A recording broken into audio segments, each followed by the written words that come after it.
Selamat datang di channel Novel Official. Sebelum kalian mendengarkan novel Pesona Pujaan Hati, jangan lupa like, share, and subscribe. Kalau tidak ku sentil jantung kalian. Hehehehe.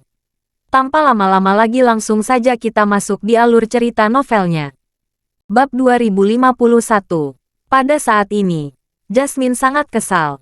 Dia tidak menyangka Nippon Steel akan sangat sulit menjanjikan kehidupan. Selain itu, selama proses negosiasi, dia sangat pasif. Dia sudah menyiapkan banyak kartu truf, namun masih belum dapat menyelesaikan kerjasama sampai kartu truf terakhir dibuka. Jauh di lubuk hatinya, dia memiliki rasa kekecewaan yang kuat. Selain itu, dia juga memiliki firasat bahwa dia akan sulit mencapai hasil yang dia inginkan dalam negosiasi ini. Jika tidak baik, kali ini tidak akan berhasil. Dalam perjalanan kembali ke hotel, dia memberitahu keluarganya tentang tebakannya. Meskipun Tuan Moore sedikit kecewa, dia tetap memberi semangat dan berkata, "Jasmine, jangan terlalu memaksa bekerja sama dengan Nippon Steel. Tidak ada ruginya, tidak masalah." Reben juga mengirim pesan, berkata, "Ya, Jasmine, Nippon Steel terkenal sulit menghadapinya. Ada banyak perusahaan China yang ingin menjalin kerja sama mendalam dengan mereka. Tetapi tidak satu pun yang bisa mencapai kesepakatan. Jika kamu tidak bisa memanaskan, itu tidak rugi." Kata-kata Reben membangkitkan semangat kompetitif terpendam di hati Jasmine. Dia merasa bahwa semakin banyak orang dan semakin banyak perusahaan yang tidak dapat tercapai, semakin dia ingin memenangkannya. Jika tidak, dia akan menjadi salah satu dari banyak pecundang. Namun, situasi saat ini tidak terlalu jelas. Jasmine tidak berani mengatakan apapun dengan terlalu percaya diri. Dia berkata di grup, "Besok saya akan melakukan upaya terakhir. Jika berhasil, lupakan saja." Tuan Moore berkata, "Tidak apa-apa. Jangan terlalu khawatir tentang kesuksesan atau kegagalan. Kakek tidak ingin kamu merasa dirugikan karena bisnis. Mengerti?" Jasmine merasa sedikit lebih nyaman dan menjawab, "Oke, kakek, aku tahu." Reben berkata sambil tersenyum, "Jasmine, percaya pada kemampuanmu.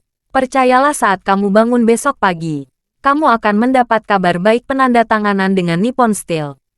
Jasmine tahu kakak sepupunya menghiburnya. Dia tersenyum dan berkata, "Saudaraku, aku akan mengandalkan kata-kata keberuntunganmu." Kembali ke hotel, Jasmine merasa sedikit bosan.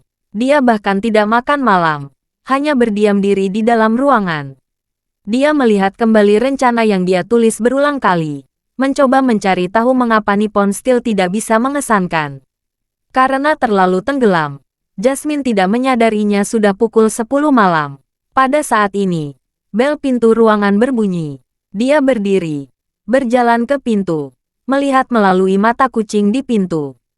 Ternyata itu asisten pribadinya. Dia membuka pintu. Di luar pintu, asisten wanita muda berkata, "Nona Moore, Anda belum makan apapun malam ini. Anda pasti lapar. Apakah Anda ingin saya memesan makanan dari restoran dan meminta mereka membawanya ke kamar?" Jasmine memang merasa sedikit lapar. Jadi dia mengangguk dan berkata, "Oke, kamu bisa memesan beberapa makanan untukku." Jasmine bertanya lagi, "Kamu sudah makan?" Asisten wanita mengangguk. "Kami semua sudah makan." Jasmine tersenyum dan berkata, "Itu bagus." 20 menit kemudian, pelayan di hotel mendorong kereta makan dan mengantarkan makan malam yang dipesan asisten untuk Jasmine ke kamar. Jasmine menutup komputer dan baru saja akan duduk untuk makan 2 suap. Saat itu ada panggilan telepon dari Kazumi Hashimoto. Bab 2052. Jasmine sedikit terkejut dan berpikir dalam hati, mengapa Kazumi menelepon solusi ini? Mungkinkah mereka sudah mendiskusikan hasilnya? Memikirkan hal ini, Jasmine sedikit gugup. Dia segera menjawab telepon dan bertanya, "Tuan Hashimoto, sudah larut malam." "Ada apa?" Hashimoto berkata sambil tersenyum. "Nona Moore, saya telah melaporkan niat kerja sama dari Anda kepada ketua kami. Dia sangat menghargai ketulusan Anda. Jadi izinkan saya memberitahu Anda bahwa kami akan menyelesaikan kekacauan ini. Kontrak akan ditandatangani malam ini." Jasmine tidak mengharapkan kabar yang paling dinanti akan datang. Jadi dia bertanya dengan heran. Tuan Hashimoto, apakah yang Anda katakan itu benar? Kazumi berkata sambil tersenyum. Saya tidak berani berbicara kosong tentang ini. Saya hanya perwakilan yang dikirim oleh grup untuk bernegosiasi dengan Anda. Direktur kami adalah orang yang mengambil keputusan. Karena dia telah menyatakan, maka tidak akan ada kepalsuan. Jasmine berkata dengan penuh semangat. Bagus sekali. Tuan Hashimoto, apakah direktur Anda ingin menandatangani kontrak malam ini? Ya, Hashimoto berkata lebih dulu. Karena Nona Mor sangat tulus. Direktur kami juga ingin menunjukkan ketulusan dan menandatangani kontrak sesegera mungkin. Jasmine berkata, oke. Tolong Tuan Hashimoto beri saya alamat. Saya akan pergi sekarang. Kazumi berkata, Nona Mor seperti ini. Direktur kami sedang berlibur di Villa Puncak Bukit di distrik Nishitama. Anda harus pergi ke Nishitama untuk menandatangani kontrak sekarang. Jasmine bertanya, distrik Nishitama. Di mana itu? Saya tidak terlalu mengenal Tokyo. Mohon maafkan saya. Hashimoto berkata sambil tersenyum. Distrik Nishitama terletak di sebelah barat Tokyo, sekitar 70 hingga 80 km jauhnya. Seharusnya Anda bisa sampai dalam waktu lebih dari 1 jam. Pelanggan Anda pasti mengetahui lokasinya. Jika nyaman bagi Anda bisa datang ke sini sekarang. Jasmine berkata tanpa ragu. Oke, tidak masalah. Aku akan pergi sekarang. Setelah menutup telepon, Jasmine segera memanggil asistennya lagi. Dia tidak bisa diam saja dan memberi perintah. Zahra, cepat bersiap. Kita akan berangkat dalam waktu 5 menit untuk menandatangani kontrak dengan Direktur Nippon Steel. Ah, asisten Jasmine. Zahra bertanya kepadanya. Tuan Mor, Nippon Steel setuju untuk menandatangani kontrak. Ya, Jasmine berseru. Direktur mereka meminta kita menandatangani kontrak sekarang. Kamu dan Dani cepat bersiap. Minta pengemudinya bersiap. Oke. Nona Mor. 5 menit kemudian, Jasmine berjalan keluar dari kamar dengan tergesa-gesa. Kedua asisten wanita itu menemuinya di pintu. Dan Zahra berkata, Nona Mor, pengemudi sudah menunggu di pintu hotel. Ayo langsung turun. Oke. Jasmine mengangguk dan berkata dengan tidak sabar. Ayo cepat turun. Masuk ke dalam mobil. Jasmine memberi tahu alamat tujuan pada pengemudi Cina yang dia sewa di Tokyo. Pikiran segera memasukkan alamat ke navigasi. Dan sambil menyalakan ponsel, dia berkata kepada Jasmine, Nona Mor, lalu lintas lancar. Kita bisa sampai di sana dalam waktu sekitar 1 jam 20 menit. Oke, Melati mengangguk. Zahra di samping berkata pada saat ini, Nona Mor, apakah Anda ingin memberi tahu Tuan Mor kabar baik ini untuk membuatnya bahagia? Kamu benar. Jasmine mengeluarkan ponselnya, menelepon kakeknya, dan memberi tahu keluarganya tentang kemajuan besarnya. Namun, ketika dia memikirkan kata-kata Reben dalam perjalanan kembali tadi, dia ragu-ragu. Dia berpikir dalam hati, tadi sore, Reben menghiburku. Dia bercanda aku akan menerima kabar baik tentang penandatanganan yang berhasil saat saya bangun pagi-pagi sekali. Saya lebih baik menandatangani kontrak ini terlebih dahulu malam ini, lalu beritahu mereka besok pagi dan beri mereka kejutan. Memikirkan hal ini, Jasmine meletakkan ponselnya dan berkata kepada Zahra, kontraknya belum ditandatangani. Agak terlalu terburu-buru untuk mengutarakan sekarang. Saya akan memberitahu mereka setelah kontrak ditandatangani. Bab 2053. Kendaraan Jasmine dengan cepat melaju keluar dari pusat kota Tokyo dan terus menuju daerah pegunungan di pinggiran barat Tokyo. Meskipun Jepang memiliki banyak gunung, Tokyo terletak di dataran Kanto, sehingga medan Tokyo datar, dan hampir tidak ada bukit di daerah perkotaan. Harus pergi jauh ke barat sejauh puluhan kilometer hingga mencapai distrik Nishitama untuk melewati daerah pegunungan. Ada jalan berkelok-kelok di pegunungan ini. Kondisi berkendara sangat bagus. Kendaraan sewa terus melaju di jalan raya pegunungan yang berkelok-kelok dengan banyak tikungan. Ketinggiannya juga menjanjikan angsur naik. Karena berada di daerah pegunungan dan sudah larut malam, hampir tidak ada mobil yang melaju di sepanjang puluhan kilometer jalan berliku. Hanya mobil yang ditumpangi Jasmine yang menyala dan meluncur di jalan gunung. Jasmine sangat senang saat ini. Meskipun dalam rencana kerja yang sama akhir dengan Nippon Steel, keluarga Moore menyerahkan saham pengendali. Namun untungnya, saham pengendali belum jatuh ke tangan Nippon Steel, yang merupakan solusi yang relatif merugikan. Sejak dia mengambil alih kepala keluarga Moore, meskipun Jasmine telah bekerja keras, dia belum mencapai hasil yang luar biasa. Oleh karena itu, dia secara pribadi sangat tertarik dengan kerjasama dengan Nippon Steel ini. Dia juga berharap dapat menggunakan kerjasama ini untuk membuktikan kepada semua orang bahwa dia benar-benar memiliki kemampuan untuk membuat keluarga Moore lebih baik dan lebih baik lagi. Pada saat ini, mobil melewati sebagian besar jalan di jalan pegunungan yang berkelok-kelok. Kadang-kadang, ketika mobil melaju ke sisi timur gunung, dapat melihat seluruh pemandangan malam Tokyo di timur.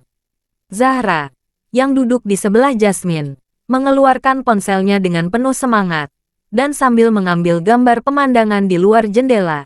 Dia menghela napas, melihat pemandangan malam Tokyo dari gunung benar-benar unik. Saat dia mengatakan itu, dia mencoba mengambil beberapa foto, dan berkata dengan sedikit penyesalan, "Oh, foto dari kamera ini tidak jelas di malam hari.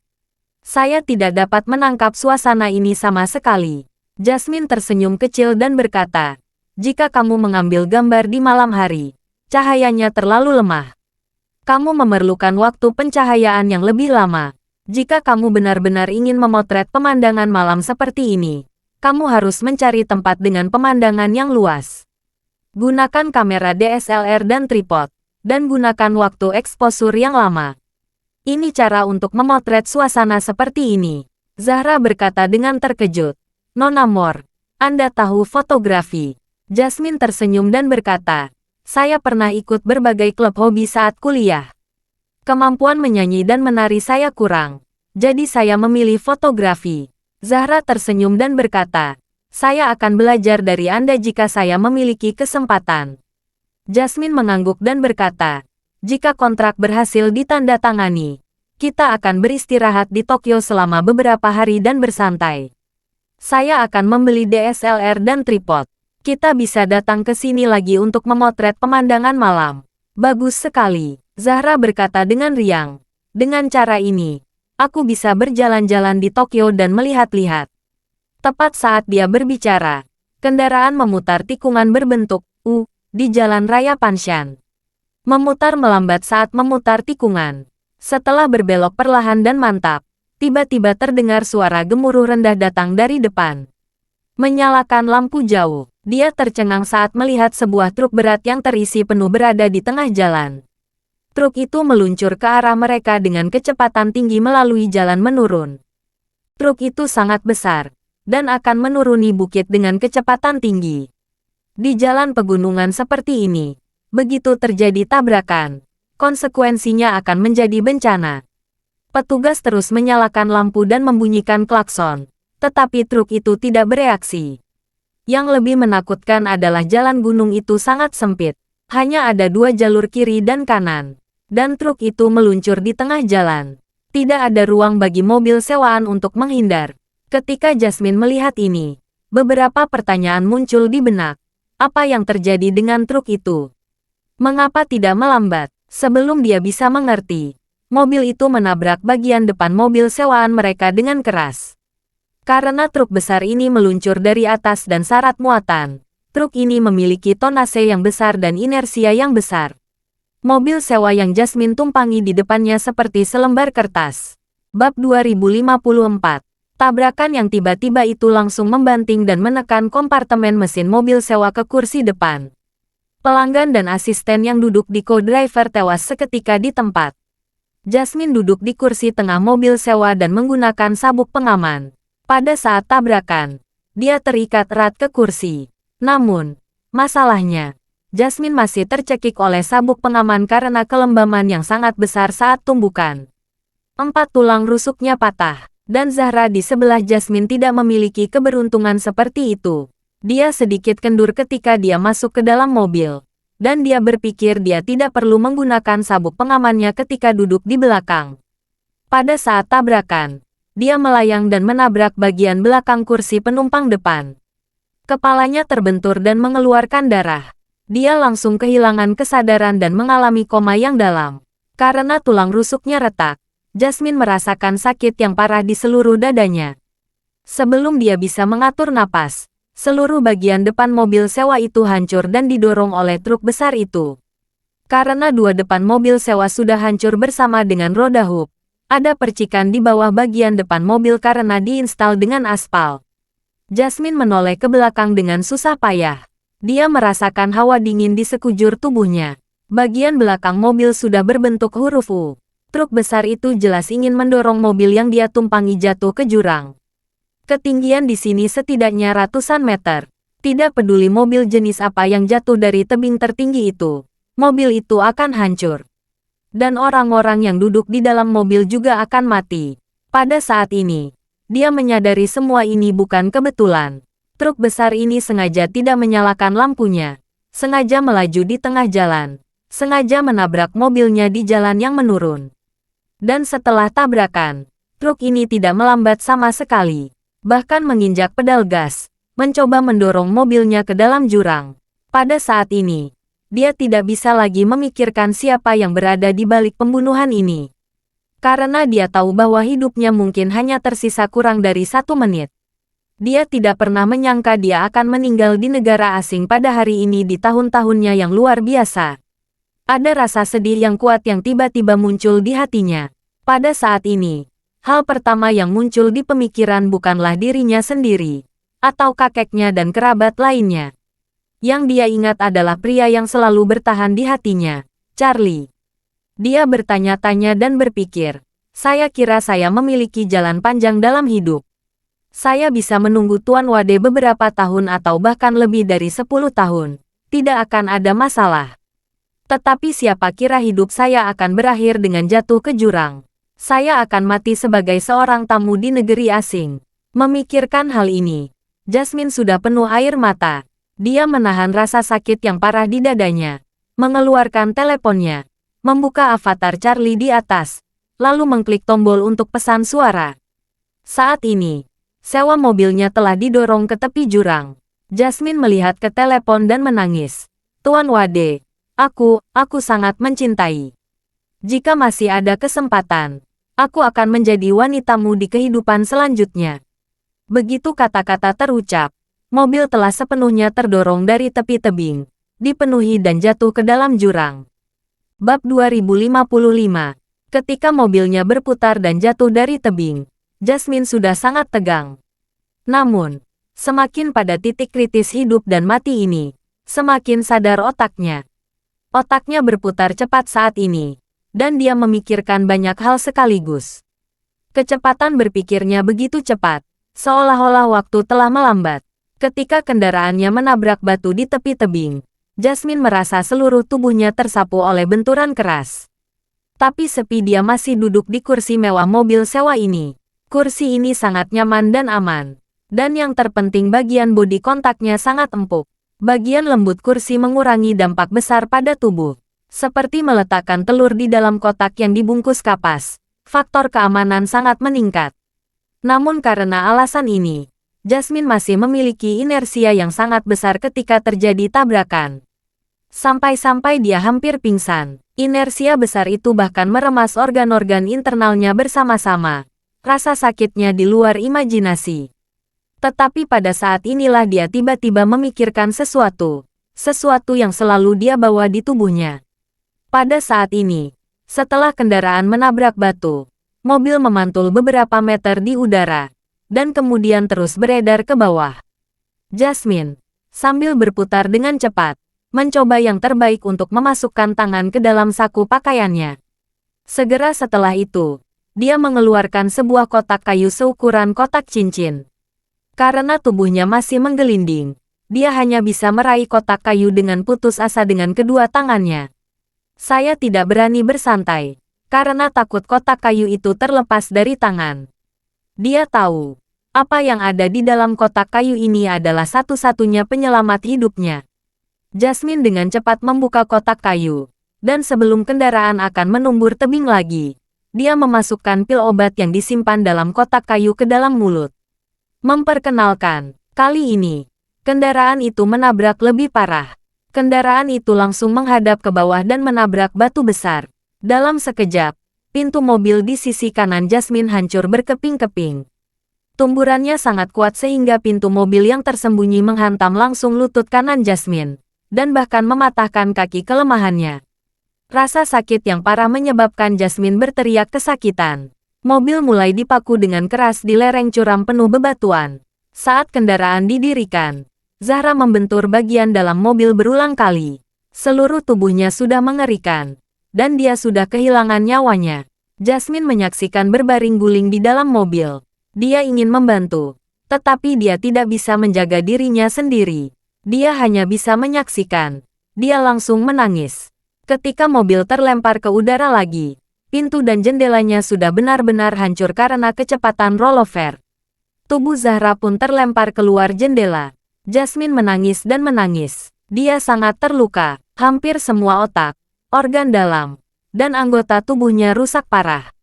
Dia merasa bahkan diambang kematian. Namun, pil yang diberikan Charlie masih berada di mulut dan belum ditelan. Dia tahu pil obat ini hanya bisa menyelamatkan dirinya sekali saja. Jika menelannya terlalu cepat, dia mungkin masih mati ketika kendaraan terguling dan jatuh. Oleh karena itu, hanya ada satu keyakinan di pikiran. Saya harus bertahan dan bertahan. Lakukan yang terbaik untuk bertahan sampai akhir. Dan kemudian serahkan takdir saya kepada Tuhan. Segera setelah itu, pikiran lain muncul di benakku. Tidak, saya percayakan dulu takdirku kepada Charlie. Mobil kembali terbentur dengan keras. Jasmine merasakan dia akan kehilangan kesadarannya. Di antara kilatan cahaya dan batu api terakhir, dia menghancurkan pil obat dalam satu gigitan, dan menelan pil obat dengan aroma obat ke dalam perut. Detik berikutnya, Jasmine benar-benar kehilangan kesadaran, dan tubuhnya terus berputar-putar di dalam mobil. Pada saat ini, di tubuh Jasmine, kekuatan obat yang kuat larut di kedalaman. Obatnya bereaksi sangat cepat, dengan cepat mengalir ke setiap bagian tubuhnya melalui meridian. Pada saat ini, tubuh Jasmine hampir kehilangan semua vitalitasnya. Tetapi pada saat ini, kekuatan obat membuat tubuhnya pulih kembali. Bab 2056. Ini seperti kota yang gelap gulata karena pemadaman listrik. Pada saat pasokan listrik pulih, seluruh kota langsung menyala lagi. Saat Jasmine pulih dengan cepat, kendaraan yang dia tumpangi akhirnya jatuh ke dasar lembah. Pada saat ini, kendaraannya telah penuh lubang. Bagian depan mobil benar-benar hancur sampai ke kursi depan. Semua jendela pecah, dan badan mobil banyak tergores dengan lubang mengerikan yang tak terhitung jumlahnya. Mobil sewaan ini sudah seperti kaleng soda yang diinjak-injak.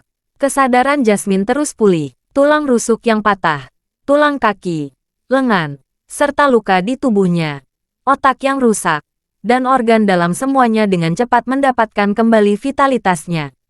Tidak butuh waktu lama untuk mendapatkan kembali mobilitasnya. Dia ingin melepaskan sabuk pengaman, tetapi mempertahankan sabuk pengaman telah rusak parah bersama dengan kaitnya, dan sabuk pengaman tidak dapat terlepas sama sekali. Dan kursi di bawahnya juga telah benar-benar berubah bentuk karena benturan. Tapi untungnya, sabuk pengaman hampir tidak melingkari seluruh tubuhnya. Akhirnya tubuhnya bisa lepas dari kursi yang sudah rusak. Ponsel di bawah kakinya masih menyala. Layar ponselnya pecah parah, namun masih menyala, yang berarti masih bisa digunakan. Jasmine buru-buru meraih telepon dan buru-buru keluar dari ponsel. Pintunya sudah tidak berfungsi. Jendela di kedua sisi sudah benar-benar tidak berbentuk. Dia berjuang dan berusaha keluar dari mobil. Pada saat ini, dia mendengar suara cairan yang mengalir dan mencium bau bensin yang menyengat. Tangki bahan bakar mobil keluarga biasanya berada di bagian bawah mobil, dan sebagian besar tangki bahan bakar terbuat dari plastik hasil rekayasa. Meskipun tangki bahan bakar dapat menahan sebagian besar tabrakan dan kecelakaan, pada dasarnya sulit untuk melindungi diri sendiri dalam menghadapi kecelakaan jatuh 360 derajat seperti itu. Oleh karena itu, tangki bahan bakar mobil sewa ini juga bocor dengan beberapa lubang besar. Puluhan liter bensin terus-menerus tercurah. Mobil yang ditumpangi Jasmine ini memiliki kapasitas tangki bahan bakar 70 liter. Setara dengan 35 botol Coca-Cola 2 liter. Saat sudah kembali ke hotel, Sopir mengisi penuh bahan bakar. Malam ini mobil hanya mengkonsumsi kurang dari 10 liter. Setidaknya masih ada 60 liter bensin di dalam tangki. Bensin memiliki banyak energi saat dibakar. Jangankan 60 liter bensin. Bahkan keinginan kok besar berisi bensin sudah cukup untuk membakar mobil menjadi terak besi. Pada saat ini, mesin mobil yang rusak masih menyala. Yang berarti busi mesin masih menyala terus-menerus. Dan injektor bahan bakar terus-menerus menyerap bahan bakar untuk menggerakkan piston mesin. Begitu ada kebocoran oli di dalam kompartemen mesin, kemungkinan besar api akan keluar dari kompartemen mesin dan menyalakan semua bensin. Jasmine tidak berani bertahan.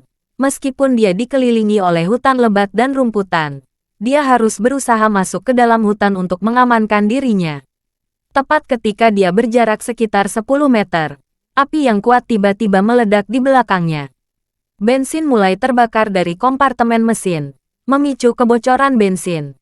Kebarakan karena bensin sangat cepat, dan dalam sekejap mata, mobil sewa ini ditelan api. Jasmine menoleh dan melihat api yang menyala-nyala. Matanya dipenuhi udara mata. Asistennya yang lain, serta pengemudi Cina yang baik yang dia temukan di Jepang, semuanya masih ada di dalam mobil. Jasmine tahu mereka sudah mati saat terjadi tabrakan. Saat dia berpikir tubuh mereka akan terbakar sampai tidak bisa dikenali, Jasmine merasa patah hati. Dan Zahra, gadis kecil yang ingin belajar fotografi di dekatnya beberapa menit yang lalu sudah tidak bernyawa. Jasmine memiliki kesempatan hidup setelah kecelakaan, mengabaikan api yang membakar. Kakinya sedikit tertekuk, dan dia perlahan berlutut di tanah, menutupi wajahnya dengan tangan, menangis dengan sedih. Bab 2057. Ketika Jasmine hampir kehilangan hidupnya di distrik Nishitama, Jepang, Charlie berada di villa pemandian air panas Camp Elises di pegunungan di pinggiran Aurus Hill. Dia bersiap mandi air panas. Dia berendam di kolam air panas bersama istrinya, Claire. Sama seperti ketika mereka berada di pemandian air panas bersama Lauren, Charlie mengenakan celana renang, sementara Claire mengenakan baju renang one piece. Sosok anggun terungkap di depan Charlie, membuat Claire sedikit malu. Terlebih lagi, pasangan ini tidak akan pergi mandi air panas bersama. Charlie ingin Claire berenang dulu. Ketika Claire datang dengan jubah mandi, dia kebetulan dilihat oleh Elaine. Elaine berkata dia akan membiarkan Charlie dan Claire mandi bersama. Claire melangkah ke mata air panas terlebih dahulu, dan Charlie meletakkan ponsel keduanya di platform batu di sebelah kolam mata air panas sebelum masuk ke air. Namun pada saat ini, telepon tiba-tiba berdering. Ini adalah pesan WeChat. Dia menyalakan ponselnya dan melihat pesan WeChat yang dikirim oleh Jasmine. Dan itu pesan suara. Ini membuatnya merasa sedikit malu. Jika dia tidak mengklik pesan suara, dia tidak akan tahu apa isi pesannya. Tetapi jika mengkliknya di tempat, bagaimana jika teman Claire salah paham setelah mendengarkan? Meskipun lebih aman mendengarkan dengan cara menempelkan ponsel di telinga, itu pasti akan membuat Claire curiga. Jadi, Charlie tidak punya pilihan selain mengklik pesan mengkonversi teks. Bahasa Mandarin Jasmine sangat standar, dan tingkat pengenalan suara ke teks WeChat juga sangat tinggi, sehingga dapat sepenuhnya mengubah teks menjadi dalam satu gerakan. Charlie terkejut ketika dia teks melihatnya. Mengapa Jasmine tiba-tiba mengucapkan kata-kata "aku mencintaimu" sekarang? Mengapa dia mengatakan, jika dia memiliki kesempatan, dia akan menjadi wanitanya dalam kehidupan selanjutnya? Mungkinkah? Apakah dia dalam bahaya? Memikirkan hal ini, Charlie buru-buru berkata kepada Claire, "Istriku, kamu terus berendam. Aku akan mengambil minuman." Claire mengangguk dan berpesan, "Pakai pakaian. Jangan sampai kedinginan." "Baiklah." Charlie mengenakan jubah mandi tebal di tubuhnya, berbalik dan memasuki villa.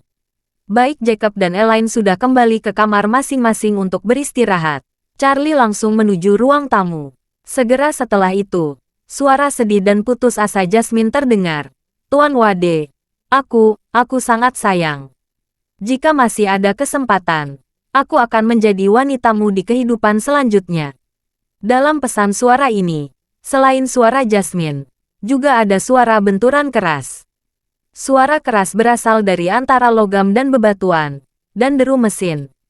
Jantung Charlie berdetak kencang. Mendengarkan suara ini, sesuatu pasti telah terjadi pada Jasmine. Dia segera menelepon Jasmine, tetapi tidak tersambung. Dia mengirim Jasmine undangan panggilan suara di WeChat, tetapi tidak dijawab. Charlie panik. Dia tahu Jasmine ada di Jepang dan belum kembali. Dia bisa menebak sesuatu yang pasti telah terjadi pada Jasmine di Jepang. Sekarang, dia tidak bisa menghubunginya. Hal pertama yang dipikirkan Charlie adalah segera menelepon Tuan Moore untuk menanyakan masalah. Dia segera menelepon Tuan Moore. Bab 2058. Pada saat ini, Tuan Moore sudah siap untuk tidur. Sejak mengikuti pil peremajaan, tubuhnya menjadi lebih segar dan lebih kuat. Ini juga membuatnya lebih menghargai kesehatan yang diperoleh dengan susah payah. Jadi dia selalu menganut konsep sehat untuk tidur lebih awal, bangun lebih awal, lebih banyak bergerak dan lebih banyak berolahraga. Dia beristirahat lebih awal setiap hari. Tiba-tiba menerima telepon dari Charlie. Dia dengan cepat menerima panggilan itu dan berkata, "Hei, Tuan Wade, apa perintahmu meneleponku selarut ini?" Charlie berkata, "Tuan Moore, saya ingin bertanya apa yang terjadi dengan Jasmine. Mengapa saya tidak bisa menghubunginya?" "Melati," Tuan Moore berkata dengan terkejut. "Kami melakukan kontak malam ini. Dia ada di Tokyo, merundingkan kerjasama dengan Nippon Steel." Charlie berkata, "Jasmine mengirimiku pesan suara beberapa menit yang lalu. Dia tiba-tiba mengatakan sesuatu seperti kehidupan berikutnya. Saya mencoba menghubunginya, tapi tidak tersambung. Saya menduga Jasmine kecelakaan di Tokyo." "Kecelakaan?" Tuan Moore langsung duduk dari tempat tidurnya dan berkata, "Tuan Wade, dalam pesan suara Jasmine, apakah dia mengatakan sesuatu yang terjadi padanya?" "Tidak," Charlie merenung. "Inilah yang paling membuatku khawatir. Jasmine tidak mengatakan sesuatu yang spesifik. Ini memberiku perasaan bahwa dia ingin mengucapkan selamat tinggal padaku." Tuan Moore berkata dengan gugup, "Saya akan menelepon orang-orang di sekitar dan menanyakan apa yang terjadi." "Oke, jika Anda memiliki berita, tolong beritahu saya sesegera mungkin." Tuan Moore menutup telepon dan segera menelepon Jasmine terlebih dahulu. Benar saja. Seperti yang dikatakan Charlie, ponsel Jasmine tidak dapat terhubung sama sekali.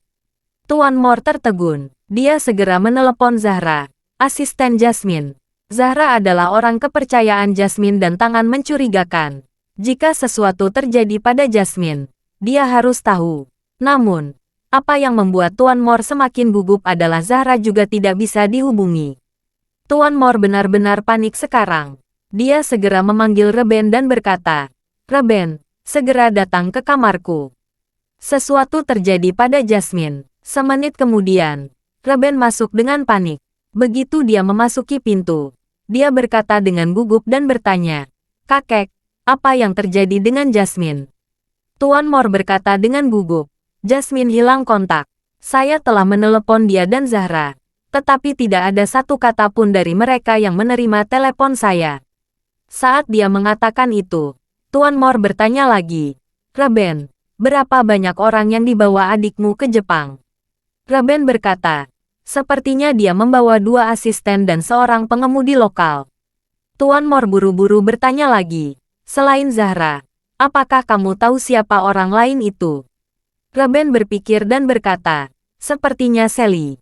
Tuan Moore buru-buru memerintahkan, "Cepat, temukan nomor telepon Sally dan segera hubungi dia. Lihat apakah dia bisa dihubungi." Reben mengangguk dengan tergesa-gesa, lalu mengeluarkan ponselnya, memanggil Direktur Departemen Sumber Daya Manusia Moore Group, dan berkata, "Sally yang pergi ke Jepang dengan Jasmine, apakah Anda memiliki kontaknya?" Pihak lain menjawab, "Beberapa tuan muda. Haruskah saya mengirimkannya kepada Anda sekarang?" Reben berkata, "Kirimkan aku. Cepatlah. Segera." Serangkaian nomor ponsel terkirim ke ponsel Reben. Reben segera menelepon. Setelah beberapa saat, dia mendengar suara rekaman operator. "Maaf, nomor yang Anda tuju untuk sementara tidak dapat dihubungi. Silakan hubungi lagi nanti." Reben memandang Tuan Moore dengan gugup dan berkata, "Kakek, 2 asisten di samping Jasmine tidak dapat dihubungi. Ini, apa yang terjadi?" Tuan Moore berkeringat deras. Dia terus menekan telapak tangannya dan menempel pada dirinya sendiri. Ini berakhir. Berakhir. Pasti telah terjadi sesuatu pada Jasmine. Apa yang bisa saya lakukan? Reben berkata tanpa ragu. Kakek, aku bisa membawa seseorang ke Jepang sekarang. Bab 2059. Reben menawarkan diri untuk pergi ke Jepang. Tuan Mor sedikit merasa nyaman. Dia bahkan berpikir dalam hati, Reben dan Jasmine bukan saudara kandung. Namun memang sangat jarang Reben begitu peduli pada Jasmine. Memikirkan hal ini, dia menghela nafas dan berkata, Reben, kamu atur pesawat. Aku akan pergi dengan kamu.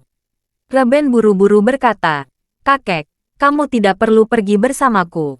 Kamu sudah tua dan kamu tidak terbiasa dengan bahasa Jepang. Itu akan lebih merepotkan jika ada yang salah. Ayahku masih di luar negeri sekarang. Tidak ada yang bisa tinggal di sini di Aorus Hill. Kamu bisa tinggal di rumah. Aku akan menemukan cara untuk membawa Jasmine kembali. Tuan Mor ragu-ragu untuk sementara waktu, dan tahu di dalam hatinya bahwa sangat sulit baginya untuk memainkan peran seperti di masa lalu. Apalagi jika dia dan Reben sama-sama pergi ke Jepang, Mor Group akan tanpa pemimpin. Lagi pula, ini adalah keluarga besar dengan aset ratusan miliar yuan. Bahkan selama liburan, ada berbagai urusan yang harus diselesaikan setiap hari yang sangat rumit. Jika tidak ada yang bertanggung jawab di sini, jika terjadi sesuatu, bisa menimbulkan kerugian besar.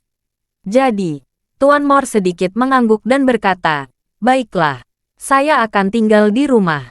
Anda dapat memilih beberapa orang yang kompeten sesegera mungkin.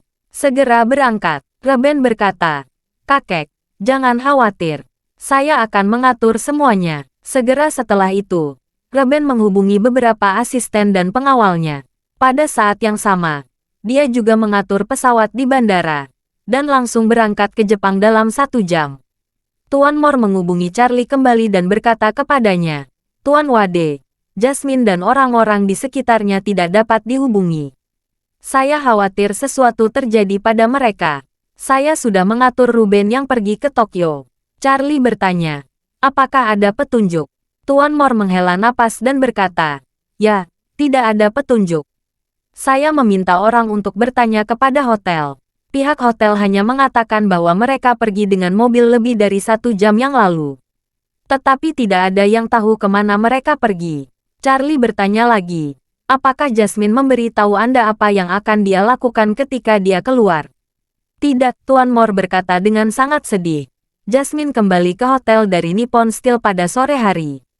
Dia memberitahu saya tentang kemajuan negosiasi, dan mengatakan bahwa dia mungkin terus berkomunikasi dengan mereka besok. Kemana dia pergi malam ini? Saya tidak tahu. Dia tidak pernah menyebutkan kata pun. Desain Reben memang sangat pintar. Sejak negosiasi terakhir dengan Kazumi Hashimoto dari Nippon Steel, Jasmine terus-menerus mengecewakan. Reben yang terus mendorong Jasmine, membuat Jasmine semakin bersemangat untuk sukses. Dan pada suatu hari nanti, dia dengan sengaja mengucapkan apa yang disebut berkah, mungkin akan menerima kejutan besok pagi. Ini secara halus memberi Jasmine petunjuk psikologis. Jadi ketika Jasmine menerima panggilan telepon dari Kazumi bahwa direktur akan menandatangani kontrak, Jasmine berpikir untuk memberi kejutan kepada keluarganya. Jadi ketika dia meninggalkan hotel, dia tidak memberitahu siapapun selain asistennya tentang rencana perjalanannya. Kali ini, itu tepat di tangan Reben. Pada saat ini, Charlie sangat khawatir. Mendengar bahwa Reben akan pergi ke Jepang, dia tidak terlalu menyarankan. Dan tentu saja dia tidak memiliki keraguan tentang Reben. Dia hanya merasa diketahui bahwa karena keberadaan Jasmine di Tokyo tidak, hal bantuan terbaik yang harus dia lakukan sekarang adalah meminta seseorang di Tokyo, dan segera melacak hotel tempat Jasmine tinggal untuk memeriksa petunjuk kemana Jasmine pergi. Charlie menutup telepon Tuan Mor, lalu menelepon Nanako. Bab 2060. Pada saat ini, Nanako baru kembali ke Tokyo dari Kyoto. Beberapa hari yang lalu, dia menemani sementara ayahnya tinggal di Kyoto selama beberapa hari. Dia bisa bersantai dalam suasana hati yang berbeda. Namun karena banyak urusan keluarga, dia tinggal selama 3 hari sebelum kembali ke Tokyo. Saat menerima panggilan Charlie, Nanako sedikit terkejut. Lagi pula, waktu di Tokyo 1 jam lebih awal daripada di Tiongkok. Sekarang lebih dari pukul 10.30 malam di Tiongkok, dan sudah pukul 11.30 di Tokyo. Nanako bertanya-tanya dengan penuh semangat dan terkejut. Charlie, mengapa kamu menelepon malam ini? Charlie bertanya dengan suara tergesa-gesa. Nanako, apakah kamu di Tokyo sekarang? Ya, Nanako menjawab. Aku dan ayahku baru saja kembali sakit ini. Charlie-kun, mendengar suaramu, sepertinya ada yang salah. Charlie berkata, seorang teman baik saya tiba-tiba menghilang di Tokyo. Dalam pesan suara terakhir yang dia kirimkan kepada saya, sepertinya ada yang tidak beres. Saya tidak dapat menghubunginya sama sekali sekarang. Saya ingin meminta bantuan kamu. Minta seseorang menyelidiki kemana dia pergi malam ini. Setelah mendengar ini, Nanako berkata, tidak masalah, Charlie-kun. Kamu bisa memberitahu saya informasi umum. Saya akan merencanakan sesuatu secara komprehensif. Pengaruh keluarga itu di Tokyo masih tak tertandingi. Selama orang itu benar-benar hilang di Tokyo, aku akan menemukan keberadaannya. Oke, Charlie segera memberitahu Nanako informasi pribadi Jasmine, informasi hotel, dan waktu dia meninggalkan hotel. Charlie memohon, Nanako, tolong atur seseorang memobilisasi pengawasan video dan lihat mobil apa yang dia kendarai, dan kemana mobil itu pergi. Oke Charlie, Nanako menggarap ini sangat penting dan berkata, kalau begitu aku akan mengaturnya. Sejak keluarga Matsumoto offline secara kolektif dan keluarga Takahashi rusak parah, pengaruh keluarga itu di Tokyo sangat meningkat. Banyak kekuatan dan organisasi yang dulunya bergantung mengikuti keluarga Takahashi dan keluarga Matsumoto sekarang secara aktif mendekati keluarga itu. Dan Nanako secara bertahap memasukkan beberapa masukan dari mereka ke dalam keluarganya. Ini sangat memperluas kekuatan eksternal keluarga itu. Di antara mereka, termasuk Bosoku yang sebelumnya dikendalikan oleh keluarga Takahashi. Sama seperti anak buah Albert di dunia bawah tanah, Bosozuku mungkin tidak bisa bertindak dengan cepat, namun mereka semua adalah kelompok yang berkembang pesat di dalam bayang-bayang kota.